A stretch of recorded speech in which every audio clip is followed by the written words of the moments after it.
Hi friends, welcome to L square Tamil channel Windows tricks. So இன்றைக்கி என்ன பார்க்க போகிறோன்னா, நார்மலாக வந்து நம்மளோட பிசி இல்லை லேப்டாப்பை வந்து ஷட் டவுன் பண்ணுறது வந்து ரெண்டு வகையில் ஷட் டவுன் பண்ணுவோம். ஒன்று வந்து பார்த்தீங்கன்னா கீ யூஸ் பண்ணி, அது இல்லாமல் இன்னொன்று வந்து பார்த்தீங்கன்னா மவுஸ் யூஸ் பண்ணி. ஸோ மவுஸ் யூஸ் பண்ணி தேர்டாக வந்து ஒரு வகையில் ஷட் டவுன் பண்ணலாம். ரொம்பவே வந்து ஒரு அல்டிமேட்டாக இருக்கும். ஸோ இதுக்கு என்ன பண்ணுறீங்க பார்த்தீங்கன்னா, நம்மளோட மவுஸில் வந்து லெஃப்ட் கிளிக் பண்ணி இதில் வந்து என்னென்னா நியூன்னு ஆப்ஷன் இருக்கும். ஸோ நியூ இது பண்ணிவிட்டு இதில் வந்து ஷார்ட்கட் கொடுத்துருக்காங்க. ஸோ இதுக்கப்புறம் பார்த்தீங்கன்னா இது போல் ஒரு டைலாக் பாக்ஸ் ஓப்பன் ஆகும். ஸோ இந்த டைலாக் பாக்ஸில் வந்து நான் சொல்கிறது வந்து அப்படியே வந்து டைப் பண்ணுங்கள்.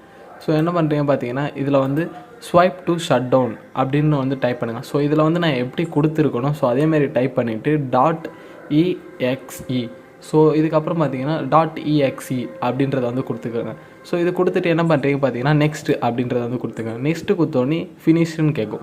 ஸோ இதை வந்து என்ன பண்ணுறீங்கன்னா, ஸோ ஃபினிஷ் அப்படின்றத வந்து கொடுத்துக்கோங்க. ஸோ இப்போ என்ன பார்த்தீங்கன்னா, இந்த இடத்துல வந்து நம்மளுக்கு வந்து ஒரு ஷார்ட்கட் வந்து கிடச்சிருக்கும்.